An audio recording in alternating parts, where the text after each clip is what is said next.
भवतु सहनौ भुनक्तु सह वीर्यङ्करवावहै तेजस्विनावधीतमस्तु मा विद्विषावहै। ओम शांति शांति शांति। हरिः ओम श्री गुरुभ्यो नमः। हरिः ओम।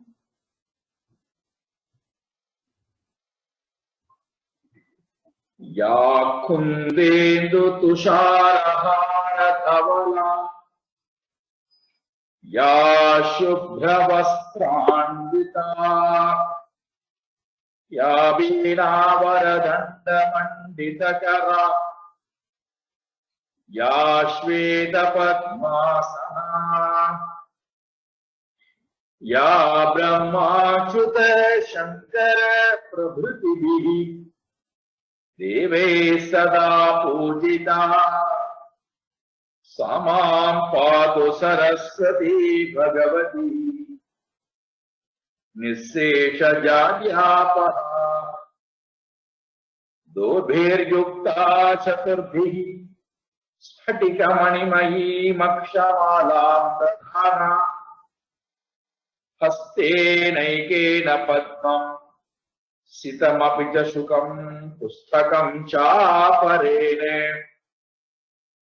भासा कुन्देन्दु शङ्खस्फटिकमणिनिभा भासमाना समाना सा मे वाग्देवतेयं निवसतु वदने सर्वदा सुप्रसन्ना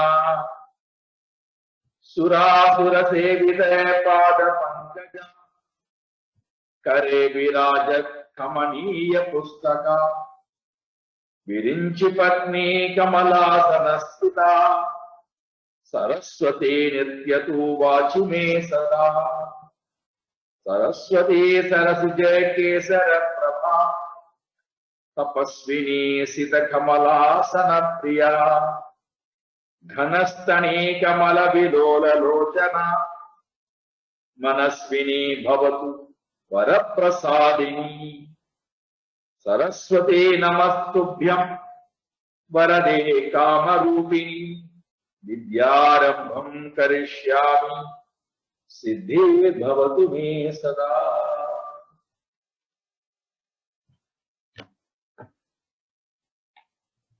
दक्षिणामूर्ति स्तोत्रத்திலே நாம்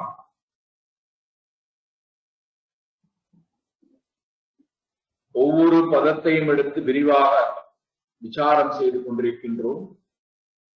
தொம்பத விசாரமானது இங்கே நடந்து கொண்டிருக்கிறது. தொம் என்றால் நீ, நான், நானும் ஜகத்தும், ஜீவனும் ஜகத்துக்கும் இடையிலே உண்டான சம்பந்தம் விரிவாக ஆராயப்பட்டு பேசப்படுகிறது. உலகம் என்பது நமக்குள்ளே இருக்கிறது. நிஜ அந்தர்கதம், நமக்குள்ளே இருக்கின்ற உலகம். இதைத்தான் அவர் நமக்கு புரிய வைக்க வருகிறார். தனக்குள்ளே இருக்கின்ற உலகம். இந்த தனக்குள்ளே இருக்கின்ற உலகமானது எங்கிருந்து வந்தது? யதா நித்ரயா, உறங்கப் போகின்ற நேரத்திலே விழிப்பு நிலையிலிருந்து உறங்கப் போகின்ற நிலைக்கு நடுவிலே ஒரு அவஸ்தை வருகிறது. ஒரு நிலையிலே நாம் இருக்கிறோம். அதுதான் ஆழ்ந்த கனவு நிலை என்று சொல்லப்படுகிறது. ஸ்வப்ன அவஸ்தா. அதைத்தான் இங்கே நித்ரா என்று சொல்லுகிறார்.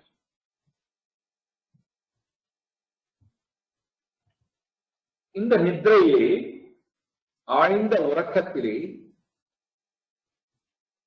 உறங்குவதற்கு முன்பாக ஏற்படுகின்ற நிலை ஸ்வப்ன அவஸ்தா.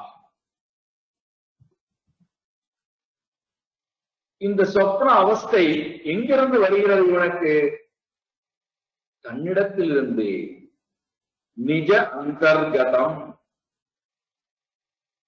தன்னிடத்திலிருந்தே தோன்றுகின்ற உலகம், பிரபஞ்சம், தன்னால் பார்க்கப்படுகின்ற பிரபஞ்சம்.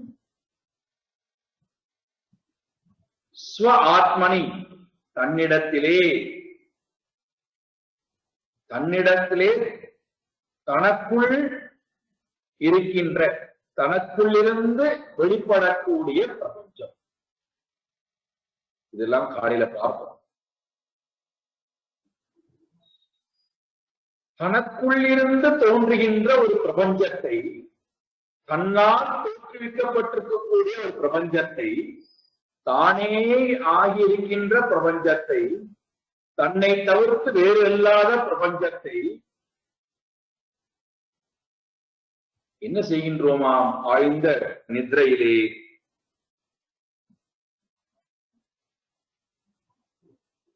ஸ்வ ஆத்மனி மாயையா, தனக்குள்ளிருந்து தோன்றுகின்ற பிரபஞ்சத்தை ஸ்வ ஆத்மனி, தன்னிடத்திலே பார்க்காமல், ஸ்வ ஆத்மனி, தன்னிடத்தில் பார்க்காமல், தன்னிடத்திலிருந்து தனக்குள்ளிருந்தே தோன்றிய பிரபஞ்சத்தை தன்னிடத்திலே பார்க்காமல், ஸ்வ ஆத்மனி, தன்னிடத்திலே பார்க்காமல் எங்கே பார்க்கிறோமா? மாயையின் காரணத்தினாலே, மாயையின் காரணத்தினாலே பகிஹி உத்பூதம் இவ. இவ ரொம்ப முக்கியமான, இவ மட்டும் இல்லை என்றால் வேதாந்தமே நகராது. உண்மையை புரிய வைப்பது ரொம்ப கடினம். இவ என்றால் போல, பகிஹி இவ.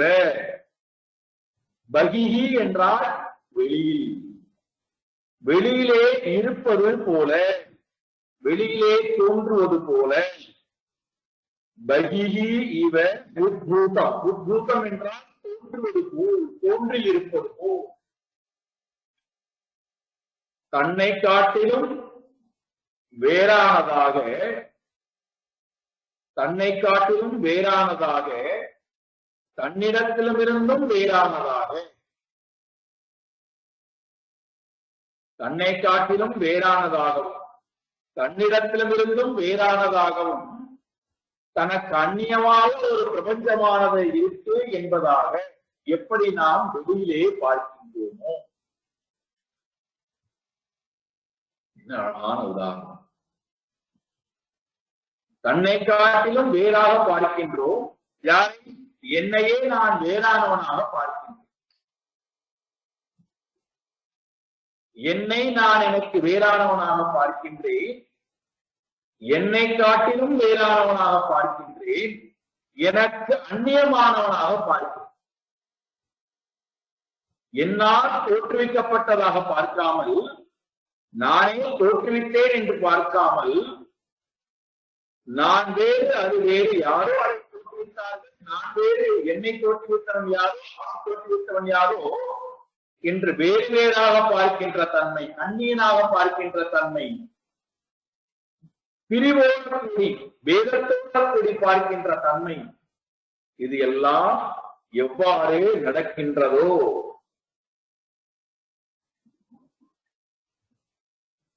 ஸ்வ ஆத்மனி, தன்னிடத்தில் தோன்றுகின்ற பிரபஞ்சம்.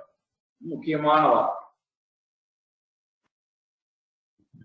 தான் தோற்றுவித்த பிரபஞ்சமானது நிஜ அந்தர்கதம், தனக்குள்ளிருந்து தோன்றிய பிரபஞ்சமானது தன்னை காட்டிலும் வேறு அல்ல, தன்னிடத்திலேதான் தனக்குள்ளேதான் இருக்கிறது. ஆனால் தனக்குள்ளே பார்க்காமல் தனக்கு வேறாக வெளியிலே பார்ப்பது. அப்படி வெளியிலே பார்க்கிறதுனாலதான் அதை விட்டு விட்டு ஓட ஆரம்பிக்கும் கனவுலே.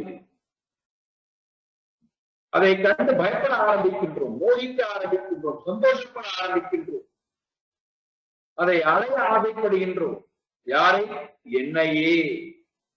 என்னை தவிர்த்து இரண்டாவது ஒன்று இல்லை.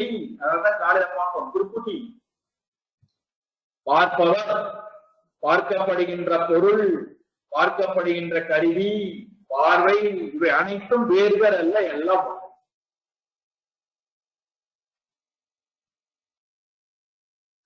தோற்றுவிக்கப்பட்ட கனவானது என்னிடத்திலிருந்து எனக்குள்ளிருந்து வருகின்றது என்றால் ஏன் அதை வெளியே பார்க்க வேண்டும் கண்ணீனாக? யார் என்ற பார்வையை கொண்டு வந்தது? மாயையா. மாயா என்கின்ற இந்த சக்திக்கு இரண்டு தோஷங்கள் இருக்கிறது. ஒன்று, ஆழ்ந்த உறக்கத்திலே போகின்ற நமக்கு ஆழ்ந்த உறக்கத்தில் ஏற்படக்கூடிய முதல் தோஷம் என்னை முழுமையாக மறைத்து விடுகின்ற தன்மை. நான் யார், எங்கே உறங்கி கிடக்கிறேன், என்ன செய்து கொண்டிருக்கிறேன், எனக்கும் இந்த உலகத்திற்கும் என்ன தொடர்பு, எனக்கும் இந்த வீட்டிற்கும் என்ன தொடர்பு, எனக்கும் இந்த உறவுகளுக்கும் என்ன தொடர்பு, எல்லாவற்றையுமே மறைத்து, என்னுடைய தேக அபிமானத்தை கூட மறைத்து,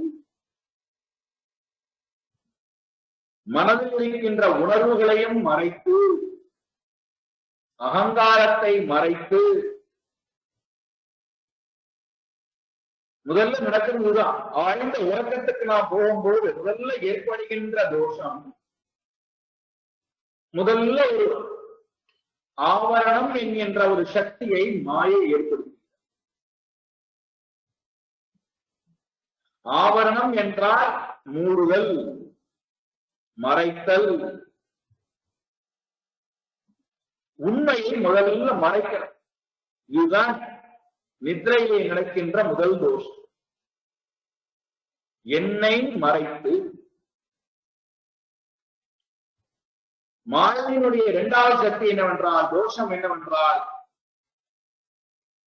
நான் என்னை மறைத்ததோடு மட்டுமல்லாமல் என்னிடத்திலே இல்லாத ஒரு காட்சிகளை ஏற்படுத்தி அதைத்தான் கனவு செய்கிறது. மாயையினுடைய வேலை என்ன பண்ணுகிறது? உண்மையிலேயே கனவு என்பது என்னிடம் இல்லை, காட்சிகள் என்பது என்னிடம் இல்லை, அங்கே கனவு என்கின்ற உலகமும் இல்லை, அது அனுபவிக்கக்கூடிய எந்த அனுபவமும் நான் இல்லை. ஆனால் இந்த விக்ஷேப சக்தி என்ன பண்ணுகிறது? மாயை என்ன பண்ணுகிறது? விக்ஷேப சக்தியினுடைய துணை கொண்டு எனக்கு வேறானதாக இல்லாத ஒரு பிரபஞ்சத்தை தோற்றுவித்து காட்டுகிறது. அதைத்தான் பின்னாடி பார்க்க போகின்றோம். வியாமோகம் அப்படிங்கிற வார்த்தையை பயன்படுத்த போறாங்க இதே புத்தகத்துல.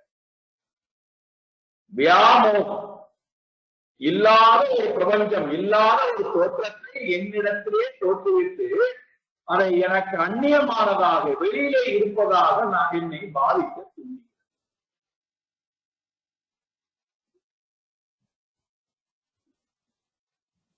இதுதான் மாயையினுடைய சக்தி.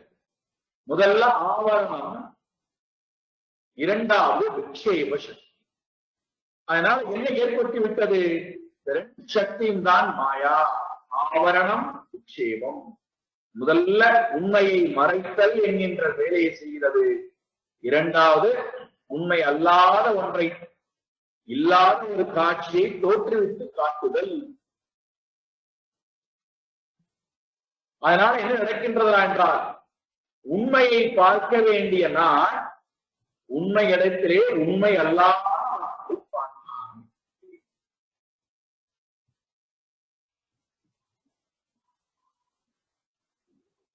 இது நம்மிடத்திலே ஒவ்வொரு நாளும் நடக்கின்றது என்றால், இதே தான் இங்க நடந்திருக்கிறது. உலகத்திடத்திலும் இதே தான் நடந்திருக்கிறது. எப்படி இந்த உலகமானது, நித்ரையிலே காணுகின்ற இந்த உலகமானது உண்மையிலேயே கிடையாதோ, அது எனக்குள்ளே இருக்கிறதோ, அந்த எனக்குள்ளே இருக்கின்ற உலகத்தை எனக்கு அந்நியமாக நான் வேறொன்றாக வெளியே பார்க்கிறேனோ, அதே போல இந்த உலகமும் நாம் அனுபவித்துக் கொண்டிருக்கக்கூடிய இந்த பிரபஞ்சமும் உண்மையிலேயே எனக்கு அந்நியமாக வெளியிலே இல்லாதது. அது என்னுடன் தான் இருக்கிறது, எனக்குள் தான் இருக்கிறது. ஆனால் எனக்கு அந்நியமானதாக வெளியிலே இருப்பதை போன்று நான்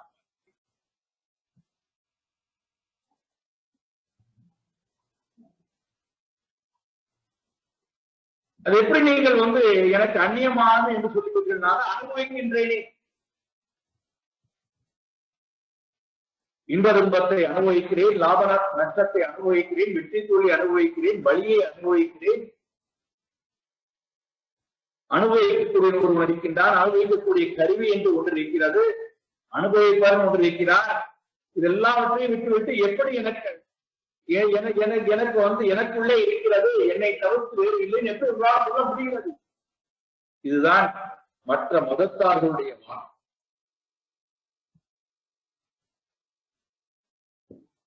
எப்படி கனவுகளை நாம் தோற்றுவிப்பவர், பார்ப்பவர், அனுபவிப்பவர், அனுபவம், கருவி அனைத்தும் வேறு வேறு அல்லவோ, அனைத்தும் ஒன்றோ ஒன்றாக இருக்கிறதோ, அதே போல இந்த பிரபஞ்சமும், ஈஸ்வரனால் படைக்கப்பட்ட இந்த பிரபஞ்சமும் ஈஸ்வரனுக்கு அந்நியமானதாக வேறாக இல்லை. ஈஸ்வரனுக்கு அந்நியமானதாக வேறாக இல்லை. ஆனால் நம்மால் அதை புரிந்து கொள்ள முடியாது. என்ன பண்றோம்? மாயின் காரணத்தினாலே ஈஸ்வரனை விட்டு அந்நியனாக வேறானதாக இருப்பதாக. இந்த ரெண்டு உதாரணத்தை எடுத்துக்கொண்டோம் என்றால், ஈஸ்வரனால் படைக்கப்பட்ட விஸ்வம், நம்மால் படைக்கப்பட்டிருக்கக்கூடிய நித்ரா, நிஜ அந்தர்கதம் விஸ்வம், நம்மால் படைக்கப்பட்ட உலகமானது நம்மை விட்டு வேறு இல்லை, நமக்குள்ளேதான் இருக்கிறது.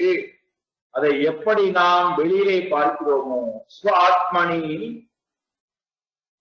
ஸ்வாத்மனி, என்னிடத்தை பார்க்க வேண்டியது போய், எனக்குள்ளே பார்க்க வேண்டியது போய், பகிஹி இவ உத்பூதம் பஷ்யம், வெளியிலே தோன்றி இருப்பதாக நான் பார்க்கிறேனே மாயின் காரணத்தினாலே. அதே போல ஈஸ்வரனுடைய மாயா சக்தியினுடைய துணை கொண்டு ஈஸ்வரனானவன் உலகத்தை சிருஷ்டி செய்கிறான் என்றால், ஈஸ்வரனுக்கு அந்நியமானதாக உலகம் இல்லை, ஈஸ்வரனிடத்திலே தான் இருக்கிறது, ஈஸ்வரனை சார்ந்துதான் இருக்கிறது. அந்த பிரபஞ்சம் ஈஸ்வரனுக்கு அந்நியமானதாக இல்லை. இதை புரிந்து கொண்டு விட்டால் என்ன ஆகும்னா, அந்த ஈஸ்வரன் தான் இங்கே ஸ்வ ஆத்மாவாக இருக்கிறார். அப்போ ஸ்வ ஆத்மா வேறு, ஈஸ்வரன் வேறு அல்ல. ஈஸ்வரன் தான் இங்கே ஸ்வ ஆத்மாவாக இருக்கிறார். இந்த ஆத்மா தான் ஈஸ்வரனாக இருக்கிறார். இதெல்லாம் ரொம்ப விரிவாக பார்த்து விட்டோம் தத்துவ போதத்தை. அதனால ரொம்ப சுலபமா புரிந்து கொள்வதற்கு கடினம் அல்ல. ஈஸ்வரன் தான் இங்கே ஸ்வ ஆத்மாவாக இருக்கிறார் என்றால், இந்த ஆத்மா ஒரு பிரபஞ்சத்தை உண்டு பண்ணுகிறது எப்படி உண்மை அல்லவோ, அதே போல ஈஸ்வரனால் படைக்கப்பட்ட உலகமும் உண்மை அல்ல. உண்மையிலேயே நான் வேறு, ஈஸ்வரன் வேறு அல்ல, இரண்டும் ஒன்றே. இரண்டு பேராலும் படைக்கப்பட்டிருக்கக்கூடிய உலகம் என்பது வெறும் தோற்றமே.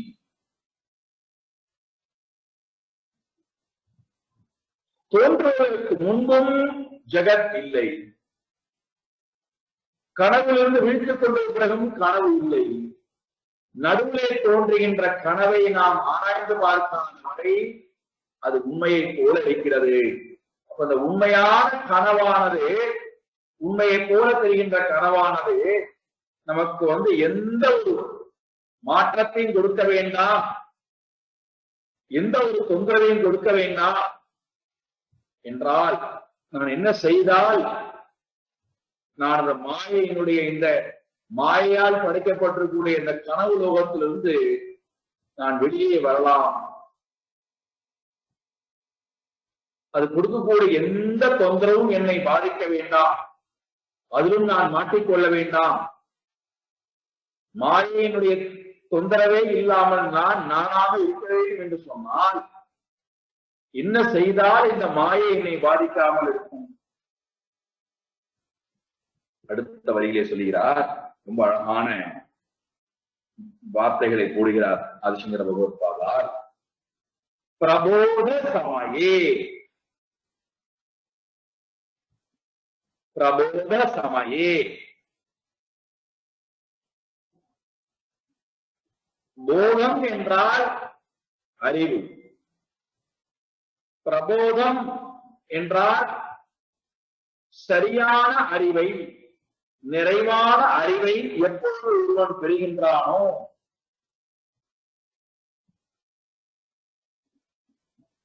இங்க போதம் என்பது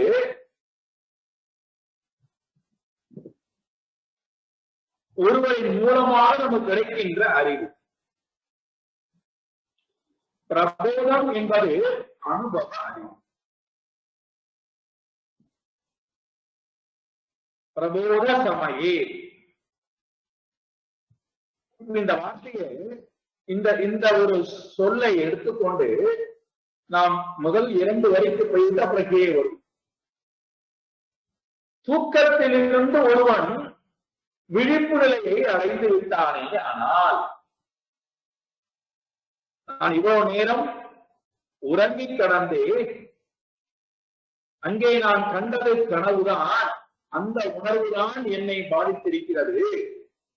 இப்ப அந்த உணர்விலிருந்து நான் விழித்துக் கொண்டு விட்டேனே, ஆனால் பிரபோத சமயே உண்மையான உணர்வுக்கு நான் வந்து விட்டேனே, ஆனால்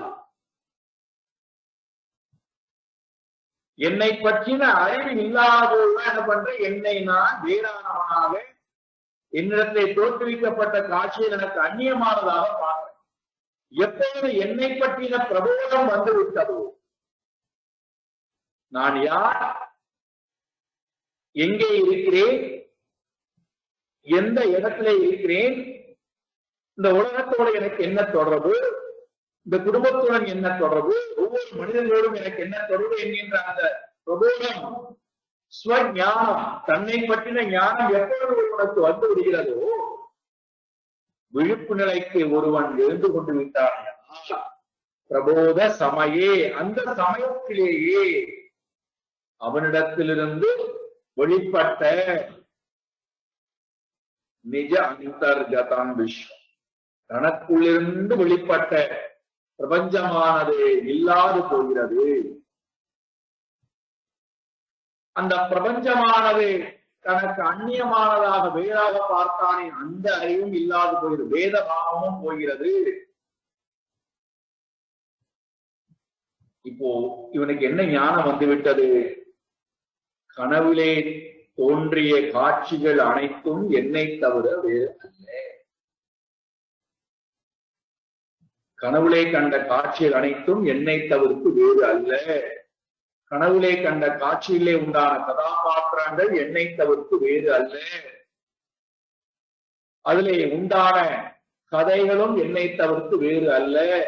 சம்பவங்களும் என்னை தவிர்த்து வேறு அல்ல. அனுபவித்தவனும் என்னை தவிர்த்து வேறு அல்ல. அனுபவங்களும் என்னை தவிர்த்து வேறு அல்ல. அனுபவிக்கப்பட்ட சாதனங்களும் என்னை தவிர்த்து வேறு அல்ல. இது எல்லாத்துக்கும் பிறகு கடைசியில ஒண்ணு சொல்லி முடிக்கணும், என்னன்னா இவை அனைத்தும் என்னிடத்திலும் இல்லை. அப்ப யார் உண்மைடானா? நான் மட்டுமே உண்மை. என்னிடத்திலே தோன்றி அந்த தோற்றம் மித்த வெறும் தோற்றமே.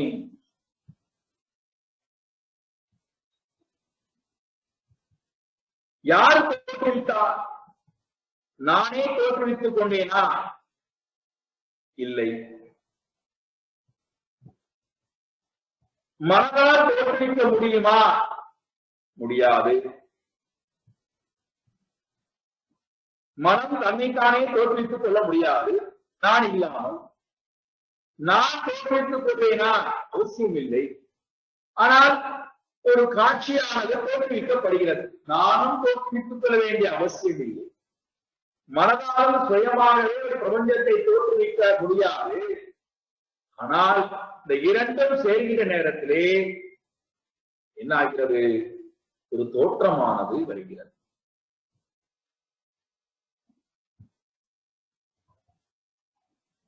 எப்படி மேகங்கள் இரண்டும் கூடினால், இரண்டு மேகங்கள் ஒன்றோடு ஒன்று மோதிக்கொள்கின்ற நேரத்திலே அங்கே நாம் ஒளியை பார்க்கிறோமோ, ஒளியை கேட்கிறோமோ, ஒளியை கேட்கிறோம், ஒளியை பார்க்கிறோம். உண்மையிலேயே அவைகளால் தோற்றுவிக்க முடியுமா என்றால் முடியாது. ஆனால் நாம் கண்கூடாக பார்க்கிறோம், ஒளி அதிர்வுகளை பார்க்கிறோம், ஒளியை பார்க்கிறோம், மின்னலை பார்க்கிறோம், இடியை கேட்கிறோம். எப்படி இது சாத்தியம்? யாரால் சாத்தியம்? அதனால்தான் மாயைக்கு ஒரு நல்ல பெயர் கொடுத்திருக்கிறார்கள். அகடித கடனா படீயசி மாயா. அகடித கடனா படீயசி மாயா. எது சாத்தியம் இல்லையோ, எதை நம்மால் கற்பனை பண்ணி கூட பார்க்க முடியாமல் அதை இருப்பதை போன்று தோற்றுவித்து காட்டுகின்ற சக்தியானது மாயைக்கு இருக்கிறது. அகடித கடனா படீயசி மாயா.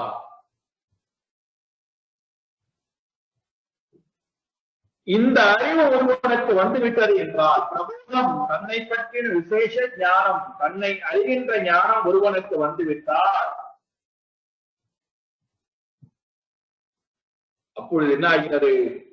தன்னிடத்திலே தோன்றிய தோற்றமும் பொய்,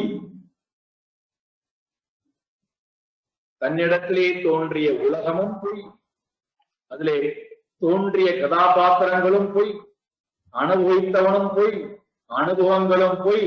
யார் உண்மை? நான் மட்டும் மெய்.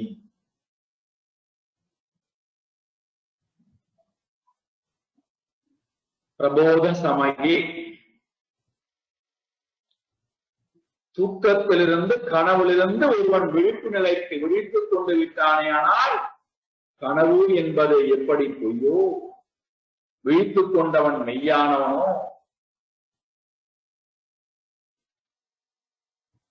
எப்போது கனவுலே கண்ட காட்சிகள் அனைத்தும் பொய் என்று சொல்லிவிட்டோமோ, கனவுலை நாம் என்னென்னெல்லாம் கர்மங்களை செய்தோமோ, பாவ கர்மமாக இருக்கலாம், புண்ணிய கர்மமாக இருக்கலாம், பெற்ற அறிவாக இருக்கலாம், செய்த செயல்பாடுகளாக இருக்கலாம், வாழ்ந்த வாழ்க்கையாக இருக்கலாம், எல்லாம் பொய். அந்த க்ஷணம் அந்த ஞானம் வந்துவிட்டால் அனைத்தும் பொய்.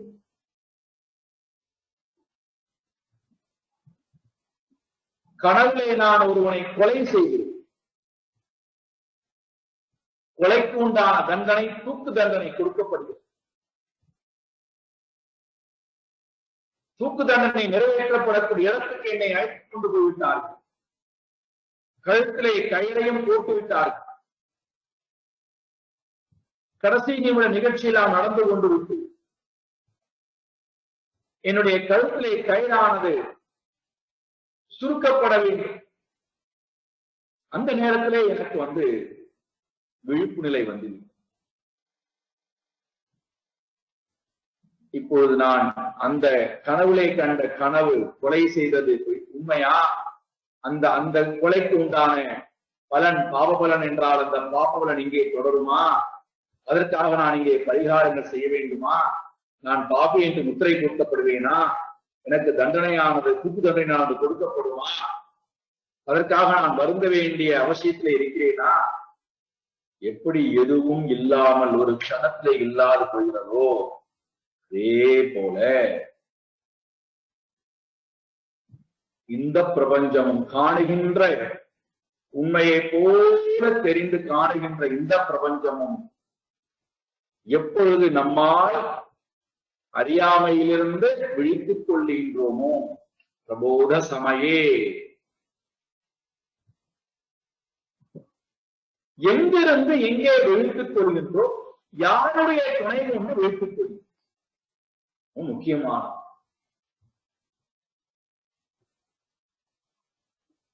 கனவிலிருந்து நாம் விழித்துக் கொள்ள வேண்டுமானால்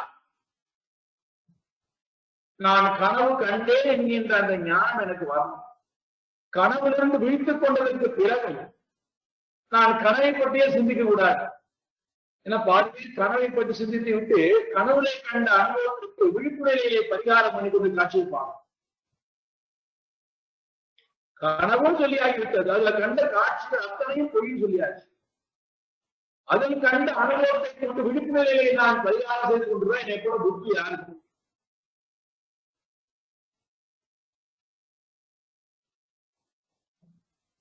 எப்பொழுது கனவு என்று சொல்லப்பட்டு விட்டதோ அதை நான் முழுமையாக உணர்ந்து விட்டேனோ அப்பொழுது எந்த பிரயத்தனமும் நான் விடுப்புநிலையிலே செய்ய வேண்டிய அவசியம் இல்லை.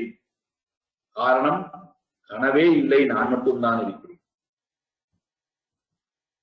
அதே போல இங்கே இது ஒரு பெரிய மகா மாயா, இந்த பிரபஞ்சமானது மகா மாயா என்கின்ற இந்த அறிவானது நமக்கு ஏற்பட வேண்டும். யாருடைய துணை கொண்டு ஏற்படுகிறது? இந்த மாயையிலிருந்து, இந்த அறியாமையிலிருந்து யாருடைய துணை கொண்டு விழித்துக் கொள்கிறேன்? நம்மால் முடியவில்லை. இது பெரிய மாயை. இந்த மாயத்தினுடைய தோற்றத்திலிருந்து விழித்துக் கொள்ள வேண்டுமானால் எனக்கு ஒருவருடைய துணை தேவைப்படுகிறது. யாருடைய துணை கொண்டு நான் விழித்துக் கொள்ள முடியும்? எப்படி விழித்துக் கொள்வேன்? எங்கிருந்து எங்கே நான் விழித்துக் கொள்கின்றேன்? ரெண்டு வார்த்தை போடுகிறது மூன்றாவது வரியிலே. யஹா சாக்ஷாத் குருதே. யஹா சாக்ஷாத் குருதே. சாக்ஷாத் என்றால் நேரடியாக, சாக்ஷா நேரடியாக, குருதே உணரப்பெறுகின்றானோ, சாக்ஷாத் குருதே. அப்ப இங்கே சாக்ஷாத் குருதே நேரடியாக உணர்தல் என்றால் தன்னைத்தான் உணருதல். தன்னைத்தான் உணர்கிறான். எப்படி? ஸ்வாத்மானம் அத்வயம் சாக்ஷாத் குருதே. ஸ்வாத்மானம் அத்வயம், ஸ்வ ஆத்மானம் தன்னையே, தன்னையே ஆத்மாவாக, அந்த ஆத்மஸ்வரூபமாக, ஸ்வாத்மானம் ஏவ அத்வயம் தான் வேறு அந்த பரமாத்மா வேறு என்கின்ற வேத பாவத்திலிருந்து விடுவித்துக் கொண்டு தன்னையே யார் ஒருவன் ஆத்மாவாக, என்ன அர்த்தம்? கனவுலே கண்ட காட்சியும் கண்டவனும் கண்ட பொருள்களும் எல்லாமே ஒரே ஒரு நபர்தான், அவர்தான் நான், என்னை தவிர்த்து வேறு ஒன்று அல்ல என்கின்ற ஸ்வ ஆத்மா, தன்னையே உணர்கின்ற தன்னை, தன்னை மாத்திரமே உணர்கின்ற. எப்படி உணர்கிறான்? அத்வயம், இரண்டற்றவனாக உணர்கிறான். இரண்டற்றவனாக தன்னையே உணர்ந்து கொள்கின்றான். அந்த ஞானமானது இவனுக்கு எப்பொழுது பிரபோத சமயே, எப்பொழுது இவனுக்கு உணர்த்தப்பட்டு உணர்கின்றானோ, யாருடைய துணை கொண்டு உணர்த்தப்பட்டது? சாக்ஷாத் குருவனுடைய துணை கொண்டு. அவரைத்தான் என்ன சொல்லிட்டார்? தஸ்மை, தஸ்மை ஸ்ரீ குருமூர்த்தி. அப்பேற்பட்ட அந்த குருமூர்த்தியாக இருக்கக்கூடிய தட்சிணாமூர்த்தி. எந்த தட்சிணாமூர்த்தி? எந்த தட்சிணாமூர்த்தியானவர் தனக்குள் தெரிந்த பிரபஞ்சத்தை தனக்குள்ளே பார்க்காமல் தன்னை விட்டு அந்நியனாக வேறாக பாவித்தாரோ அந்த தட்சிணாமூர்த்தி தான்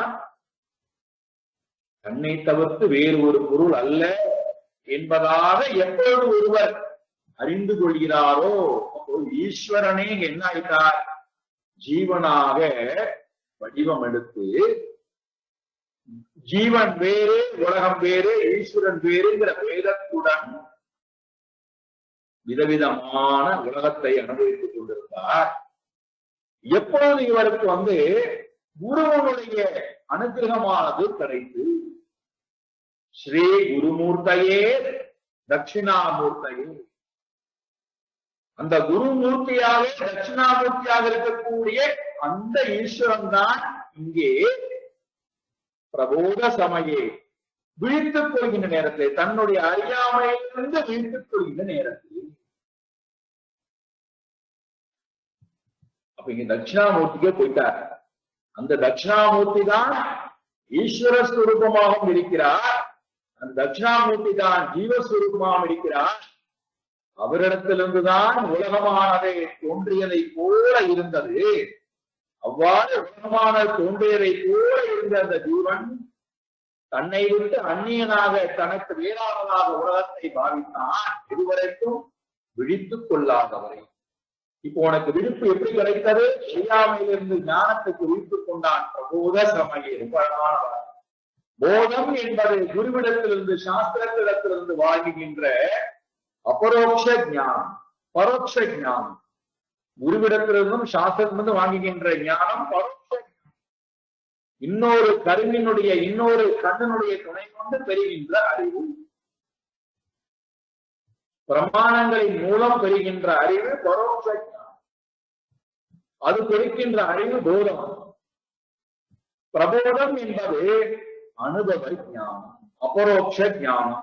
தன்னை தான் ஸ்வ ஆத்மாவாக இரண்டற்றவனாக மாறுகிறான். அந்த அந்த பரமாத்மாதான் நான், நான் வேறு, அந்த பரமாத்மா வேறு அல்ல, இரண்டும் ஒன்றே என்கின்ற அந்த இரண்டற்ற ஒன்றாக இருக்கின்ற அந்த ஞானத்தை எப்பொழுது ஒருவன் உணர்கிறானோ, ஸ்வாத்மானம் ஏவ அத்வயம்,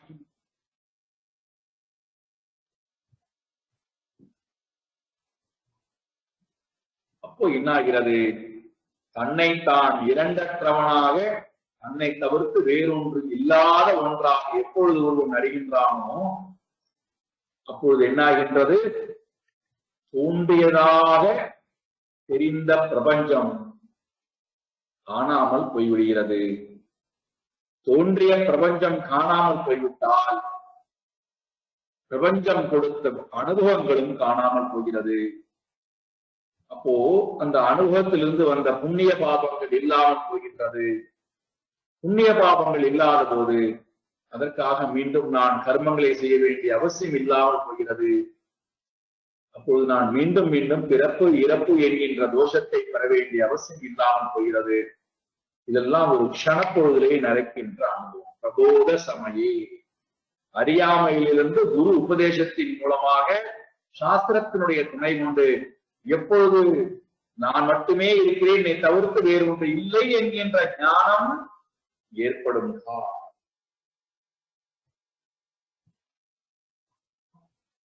தஸ்மை, அப்பேற்பட்ட அந்த தட்சிணாமூர்த்தியை, அந்த குருவை, இங்க தஸ்மை என்பது தஸ்மை குருமூர்த்தையே தட்சிணாமூர்த்தி, அப்பேற்பட்ட தட்சிணாமூர்த்தி. தட்சிணாமூர்த்தி தான் இப்ப எப்படி வந்திருக்கார், ஈஸ்வர சுரூபமாக இருக்கிறார், ஜீவஸ்வரூபமாக இருக்கிறார். அதே தட்சிணாமூர்த்தி தான் இப்பொழுது ஸ்வாத்மானம் அத்வயம் ஏவ பிரபோத சமயே, அஜானத்திலிருந்து குருவுடைய உபதேசத்தின் மூலமா ஞானத்துக்கு விழித்துக் கொள்கிற நேரத்தில் தன்னை தான் அறிந்தவராய், தன்னை தவிர்த்து வேறொன்று இல்லாத அந்த அனுபவத்தை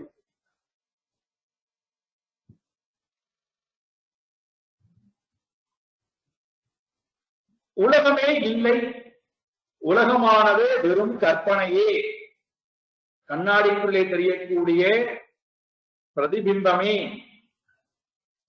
உலகமே இல்லை, கண்ணாடி மட்டுமே உண்மை, நான் மட்டுமே உண்மை, உலகமானது பொய் என்றால் விதவிதமான அனுபவங்களை எல்லாம் நாம் அனுபவிக்கிறோமே, அப்ப அந்த அனுபவங்கள் எல்லாம் பொய்யா என்றால் உண்மையிலேயே அனுபவங்கள் என்பது பொய்தான். எப்பொழுது பொய் என்று நமக்கு தெரியும்? பிரபோத சமயே, விழித்துக் கொள்கின்ற நேரத்திலே. அதுவரைக்கும் நமக்கு அது உண்மையை போல விழித்துக் கொள்கின்ற நேரத்திலே. எப்படி கனவு உலகத்திலிருந்து விழிப்பு நிலைக்கு நாம் விழித்துக் கொண்டு விட்டால் கனவு பொய்யோ, அதே போல அஞ்ஞானத்திலிருந்து ஞானத்துக்கு விழித்துக் கொண்டு விட்டால் இந்த உலகமும் மித்யாவே, பொய்யே. இப்போ ரொம்ப முக்கியமானது இதுதான். அஞ்ஞானத்தில் உறக்கத்திற்கு போகும் நேரத்திலே கனவு என்பது வருகிறது. கனவை காண்கிறோம், நம்மை விட்டு வேறானதாக கனவானது தெரிகிறது. அந்த கனவை அனுபவிக்கிறோம். அந்த கனவு முடிகிறது. விழிப்பு நிலைக்கு வந்த பிறகு கனவு என்பது இல்லாமல் போய்விடுகிறது. ஆனால் அஞ்ஞானத்திலிருந்து ஞானத்திற்கு ஒருவன் விழித்துக் கொண்டதற்கு பிறகு எஸ் சாட்சாத் குருதே பிரபோத சமயே சுவாத்மானம் ஏவ அத்வயம், தன்னைத்தான் இரண்டற்றவனாக எப்பொழுது ஞானத்தை, நேரடியான அறிவை பெற்று அஞ்ஞானத்திலிருந்து ஞானத்துக்கு விழித்துக் கொள்கின்றானோ அந்த நிமிடம் இவனை விட்டு இப்பொழுது தோன்றிக் கொண்டிருக்கக்கூடிய பிரபஞ்சமானது போய்விடுமா என்றால் பிரபஞ்சமானது போகாது. பிரபஞ்சமானது இருக்கத்தான் செய்யும். இவன் அஞ்ஞானத்தோடு இந்த உலகத்தை பார்க்கும்போது இருந்த அதே உலகமானது இவனுக்கு இப்பொழுது ஞான விழிப்பு அடைந்ததற்கு பிறகு இந்த உலகம் இருக்கும். அதே பாவத்துடன், அதே வேத பாவத்துடன் எந்த உலகமானது அஞ்ஞானத்துக்கு ஞானத்துக்கு முன் அஞ்ஞானத்தில் இருந்த போது அதே உலகம் இப்பொழுது இருக்கும். ஆனால் இவனிடத்தில் என்ன மாற்றம்? அப்போது ஞானம் வந்ததனால உண்டான மாற்றம். மறுபடியும் இந்த கனவுக்கு போயிட்டு இங்க வருவோம். கனவு என்று புரிந்து கொள்ள முடியாத பேச்சு. இது கனவு, நான் இவ்வளவு நேரம் கண்டது கனவுதான். அதனால இந்த கனவுக்கு நான் எவ்வகையிலும் பொறுப்பாக முடியாது. இந்த கனவு என்பது எவ்வகையிலும் உண்மை அல்ல என்கின்ற அந்த ஞானம் வந்து விட்டால் கனவை குறித்து நான் எவ்வகையிலும் விஷனப்பட வேண்டிய அவசியம்.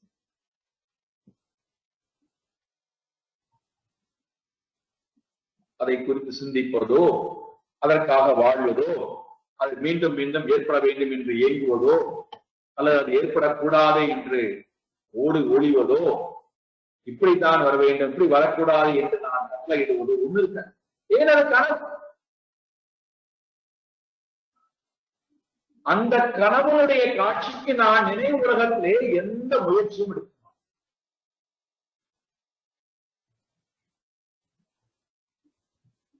அதை கனவாக நான் புரிந்து கொள்கிறேன். அப்ப எனக்கு என்ன இருக்காதுன்னா, கனவுனுடைய அனுபவத்தை இங்கே நான் அசை போடுதல் என்பது இருக்க. அதே போல அஞ்ஞானத்திலிருந்து ஞான நிலைக்கு நான் வந்ததற்கு பிறகு இதே உலகத்தில் தான் நான் வாழ்ந்தாக வேண்டும், இதே உலகம் இருக்கும், இதே வாழ்க்கை முறையானது தொடரும். ஆனால் எனக்குள்ளே என்ன மாற்றம்? எந்த உலகத்தை எனக்கு அந்நியமானதாக பாவித்தேன், என்னை தவிர்த்து வேறானதாக வெளியிலே இருக்கு என்பதாக பாவித்தேன், அந்த உலகமானது இப்பொழுது என்னை பொறுத்த மட்டுக்கும் எந்த மயக்கத்தையும் கொடுக்காத ஒரு உலகமாக மாறிவிடுகிறது. முன்னாடி என்ன பண்ணியது? அந்த பிரபஞ்சம், எந்த பிரபஞ்சமானது எனக்கு அந்நியமான வேறானதாக தெரிந்ததோ அந்த பிரபஞ்சமானது எனக்கு பெரிய மோகத்தை கொடுத்தது. அதில் போய் நான் இதை அச்சீவ் பண்ண வேண்டும், இதை சாதிக்க வேண்டும், இதை அடைந்து விட வேண்டும், இப்படி வாழ்ந்து விட வேண்டும், இதெல்லாம் தான் வாழ்க்கையின் இலக்கு என்று என்னென்னலாமோ நான் புரிந்து கொண்டிருந்தேன். எதற்கு பின்னாடி இல்லாமோ ஓடிக்கொண்டிருக்கிறேன். அதுதான் வாழ்க்கையிலே நிறைவை கொடுக்கும், சந்தோஷத்தை கொடுக்கும், அமைதியை கொடுக்கும், திருப்தியை கொடுக்கும், முழுமையை கொடுக்கும் என்று ஓடிக்கொண்டிருந்தேன். எதை போல நெடுஞ்சாலையிலே நாம் போகிற நேரத்தில் வேகமாக கார் போகிறது. காருக்குள்ளே இருக்கக்கூடிய எனக்கு தாகம் எடுக்கிறது. தண்ணீர் குடிக்கலாம் என்று பார்த்தால் இரண்டு பக்கமும் கடைகள் இல்லை. அப்ப நான் பார்க்கிறேன், வெகு தூரத்திலே ஜலமானது அப்படியே அலைகளோடு சேர்ந்து சாலையிலே நாம் போய்கொண்டிருக்கக்கூடிய சாலையிலே ஜலம் இருப்பதை பார்த்து உடனடியாக நாம் காரை நிறுத்திவிட்டு அங்கே போய் இந்த ஜலத்தை குடிக்கலாம் என்று ஓடுகின்றோம். பக்கத்திலே போக போகத்தான் தெரிகிறது, அது வெறும் காணல், அங்கே நீர் என்பது. இப்ப நமக்கு நினைச்சு பாருங்கள், உலகத்துக்கு பின்னாடி ஓடி ஓடி ஓடி இது எனக்கு நீரை கொடுத்து விடும், இது என்னுடைய தாகத்தை போக்கிவிடும், இது எனக்கு சந்தோஷத்தை கொடுத்து விடும், இது எனக்கு நிறைவை கொடுத்து விடும் என்று எல்லா வஸ்துகளுக்கு பின்னாடி ஓடி கடைசியில என்ன நினைக்கிறோம், காணல் மட்டும்தான் நினைச்சோம், நீர் இல்லை. இப்போ என்ன இருக்கிறது, இந்த ஞானம் வந்ததற்கு பிறகு உலகம் என்பதே இல்லை, உலகம் என்பதை வெறும் காணல், அதில் சாரம் என்பது இல்லை. நான் சாரமானவன், நான் அத்வயமானவன், நான் ஸ்வ ஆத்மாவோட நிறைந்தவன், ஆனந்த சுரூபி, ஆதாரமானந்தம் அகண்ட போதம்.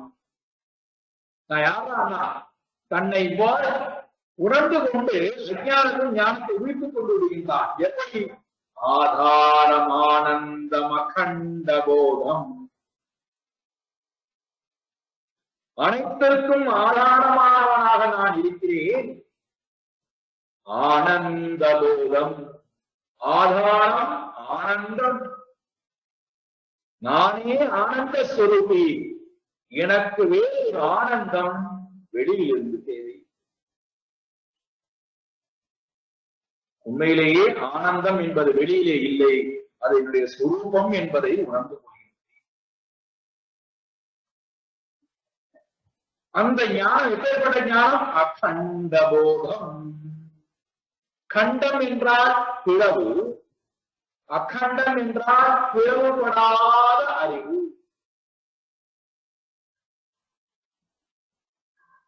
வந்து வந்து போகின்ற அறிவெல்லாம் கண்டபோதம், பிளவுபடுகின்ற அறிவு. கனவு நிலையிலே வருகின்ற அறிவு, விழிப்பு நிலையிலே வருகின்ற அறிவு, தூக்கத்திலே வருகின்ற அறிவெல்லாம் கண்டபோதம். அதுல நான் எப்படி இருக்கின்றேன்னா அகண்ட போதம், பிளவுபடாதவனாய், மாறாதவனாய், எல்லா அனுபவங்களையும் அறிபவனாய். அதனால்தான் பிரபோதம் போடுறான், ரொம்ப அழகாக. அனைத்து போதத்தையும் யாரொருத்தர் ஒளிவித்துக் கொண்டிருக்கிறாரோ, எல்லா போதத்துக்கும் போதமாக யாரொருத்தர் ஒளிந்து கொண்டிருக்கிறாரோ, அந்த இரண்டற்ற ஆத்மாவாக நான் இருக்கிறேன்.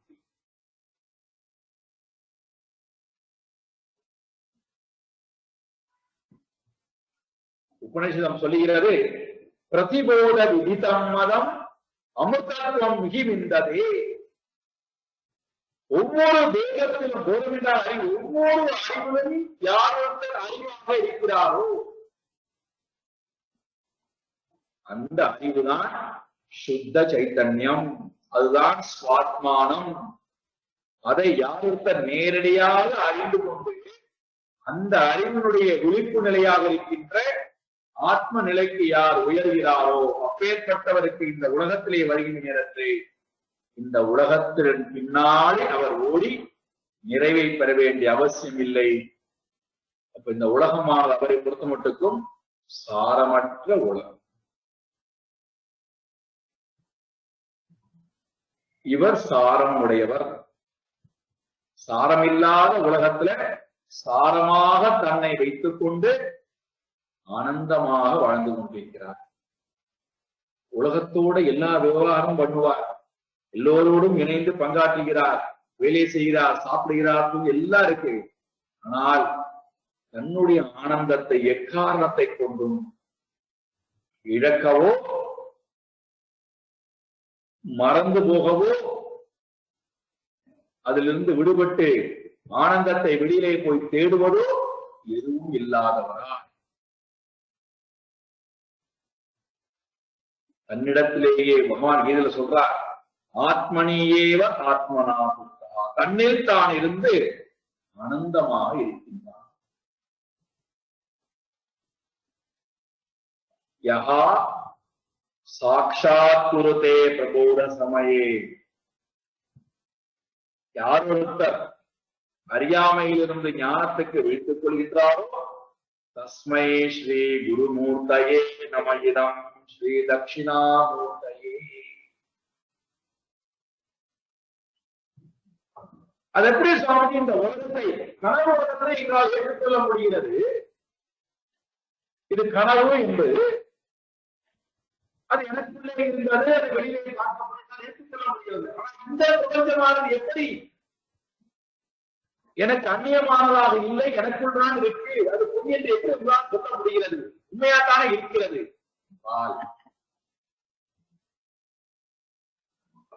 உலகமானது தோற்றுவிக்கப்பட்டிருக்கிறது, உலகமானது உண்மை அப்படின்னு சொல்லிட்டா இந்த உலகமானது என்னை பொறுத்த மட்டுக்கும் அடியவே கூடாது.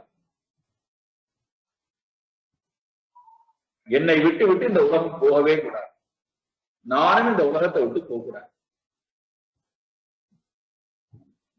இந்த உலகம் உண்மை அப்படின்னு சொல்லிட்டா இந்த உலகத்தை விட்டு நானும் நீங்க கூடாது, என்னை விட்டு உலகம் போகக்கூடாது. ஆனா என்ன பார்க்கிறோம்? இந்த உலகம் உண்மை அல்ல என்பதற்கு முதல் பிரமாணம் என்னவென்றால், நமக்கு இந்த உலகம் வேண்டாம் சொல்லிட்டோம். இந்த உலகம் எனக்கு பிடிக்கல அப்படின்னா நாம என்ன பண்றோம்? நம்ம வேற உலகத்துக்கு போயிட்டு வச்சுப்போம். நம்மை பொறுத்த முடியும் இந்த உலகமானது கிடையாது. சத்சங்கத்துக்கு வருகிறீர்கள், அந்த லோகத்துல உட்கார்ந்து கொண்டிருக்கிறீர்கள். அங்கே ரொம்ப விரிவான விஷயங்கள் பேசப்படுகிறது. உங்களுக்கு அந்த விஷயம் பிடிக்கல, அந்த லோகத்துல இருந்து அந்த விஷயத்தை ஏற்றுக்கொள்வதற்கு நீங்கள் தயாராக இல்லை. நம்முடைய மனம் அங்கே அதை வாங்கிக் கொள்ளக்கூடிய அருகதை இல்லாமல் இருக்கிறது. மற்றவர்கள் எல்லோரும் அந்த லோகத்திலே அந்த ஆனந்தத்தை அனுபவித்துக் கொண்டிருக்கிறார்கள். நமக்கு அந்த ஆனந்தத்தை அனுபவிக்கக்கூடிய அருகதை இல்லாததுனால அந்த லோகத்திலேயே நம்மால் இருக்க முடியும். இப்ப அந்த லோகமானது எனக்கு வேண்டாம் என்றால் நான் என்ன செஞ்சுட்டா அந்த லோகத்திலிருந்து விடுபட்டு விடலாம்? அந்த லோகத்தை விட்டு வெளியே வர முடியாது. ஏன்னா முன்னாடி போய் உட்காந்து எழுந்து போனால் எல்லோருக்கும் இடையூறாக இருக்கும். அதனால என்ன பண்ணுவது? இருக்கிற இடத்திலேயே நம்முடைய மனதை வேறு ஒரு லோகத்துக்கு அழைத்து கொண்டு போய் விடுகின்றோம். அல்லது வேறு லோகத்துக்கும் போக மனம் தயாராக இல்லையா, மனதை எந்த செயலும் செய்யாமல் உறங்க வைத்து விடுகிறோம். அங்கே உறங்கி கிடக்கின்ற எனக்கு அந்த லோகமானது உண்மையாத்தானே இருக்கணும்.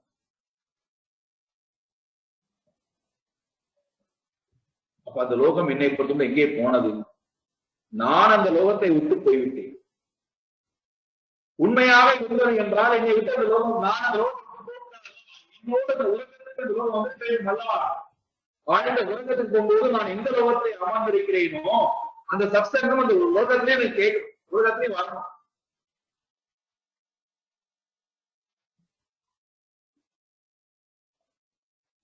அப்ப எங்கே போனது? தோற்றுவிப்பவர் இல்லை, தோற்றுவிக்கக்கூடிய கருவி இல்லை, தோற்றம் இல்லை, அவ்வளவுதான். தோற்றுவிப்பவர் சிதாபாசம்,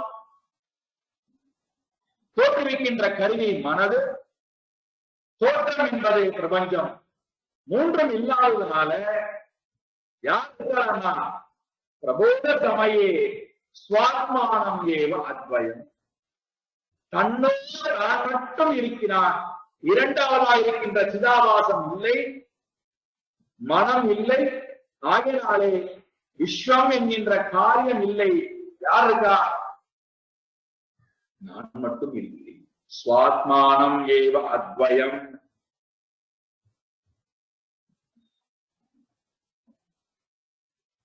இதை யார் தன்னுடைய சின்முத்திரையின் மூலமாக காட்டிக் கொடுக்கிறாரோ, தஸ்மை ஸ்ரீ குருமூர்த்தயே நமகிதம் ஸ்ரீ தட்சிணாமூர்த்தயே. உலகம் என்பது வெறும் மித், வெறும் தோற்றம். யார் உண்மையான? நான் மட்டுமே. என்னை தவிர்த்து உலகம் என்பது கிடையாது. இப்ப இந்த பாடல்ல முதல்ல எப்படி ஆரம்பித்தார்? உலகமானது இறைவனுடைய சக்தியின் மூலமாக இறைவனால் தோற்றுவிக்கப்பட்டது என்று ஆரம்பித்து, அந்த இறைவனுடைய உலகமானது இறைவனுக்கு உள்ளே இருக்கிறது, ஆனால் இறைவனை தவிர்த்து வேறானதாக வெளியிலே பார்க்கப்படுகிறது. எதை போல எனக்குள்ளே இருக்கக்கூடிய பிரபஞ்சமானது எப்படி என்னை தவிர்த்து வெளியிலே பார்க்கப்படுகிறதோ அதே.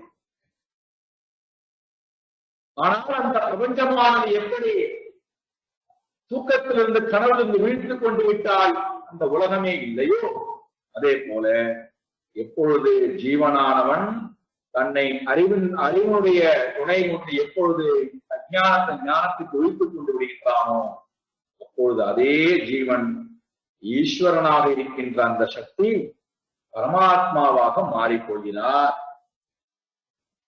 அப்போ என்ன எடுத்து ஈஸ்வரன் தான் உலகத்துக்கு காரணம் என்று சொன்னது. இப்ப என்ன எடுத்தான்னா, ஈஸ்வரனும் குருவும் அல்லது ஈஸ்வரனும் சாட்சா இந்த தட்சிணாமூர்த்தியும் இரண்டும் வேறு வேறு அல்ல, இரண்டும் ஒன்றே. அது எப்போ தெரிகிறது?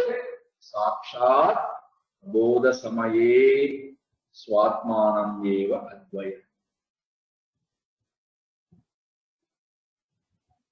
இந்த இரண்டற்ற ஞானத்தின் மூலமாகத்தான் வேத பாவம் வேறு வேறு என்கின்ற அந்த வேத பாவம் நீங்கி போகிறது. அந்த வேத பாவம் நீங்கி போவதனால பயம் நீங்கி போகிறது. பயம் நீங்கி போவதனாலே சோகம் நீங்கி போகிறது. சோகம் நீங்கி போவதனாலே ஆசை நீங்கி போகிறது. ஆசை நீங்கி போவதனாலே கர்மங்கள் நீங்கி போகிறது. கர்மங்கள் நீங்கி போவதனாலே வினைகள் இல்லாமல் போகிறது. வினைகள் இல்லாமல் போவதனாலே இறப்பு இல்லாமல் போகிறது. அப்ப அவன் எப்படி வாழ்கிறான்? அத்வயம் ஸ்வாத்மானம் ஏவ அத்வயம். இது தத்பத விசாரம். இந்த பாடலை சொல்லி முடித்த உடனேயே சிருஷ்டியை பற்றி விசாரம் செய்யக்கூடிய மக்கள், உலகத்தினுடைய தோற்றத்தை பற்றி விசாரம் செய்யக்கூடிய மக்கள் ஒரு பெரிய விசாரத்தை எடுத்துக்கொண்டு வந்து பலதரப்பட்ட கேள்விகளை குரு முன்னாடி இருக்கிறார். நிறைய மதங்கள் அந்த காலத்துல வளர்ந்தோம் என்றால் நிறைய இந்த சிருஷ்டியை பற்றின விசாரத்தை எல்லாம் எடுத்துக்கொண்டு வந்து நிறைய வாதங்கள்லாம் செய்திருக்கிறார்கள். அந்த வாதத்தை எல்லாம் தவிடுபொடியாக்கி அதற்காக சொல்லப்பட்ட ஸ்லோகம்தான் இரண்டாவது ஸ்லோகம். அது தத் என்று சொல்லக்கூடிய பரமாத்மாவை பற்றி பேசுகிறது. என்ன பேச வருகிறது? என்ன விசாரத்தை எடுத்துக்கொண்டு வருகிறார்கள் மற்ற மாணவர்கள்? அடுத்த வாரம் பாருங்கள், விரிவாக பார்ப்போம் சொல்றார். அடுத்த வாரம் பார்ப்போம். ஓம் பூர்ணமத பூர்ணமிதம் பூர்ணாத் பூர்ணமுதச்யதே பூர்ணஸ்ய பூர்ணமாதாய பூர்ணமேவாவசிஷ்யதே. ஓம் சாந்தி சாந்தி சாந்தி. ஹரி ஓம் ஸ்ரீ குருभ्यो நமः.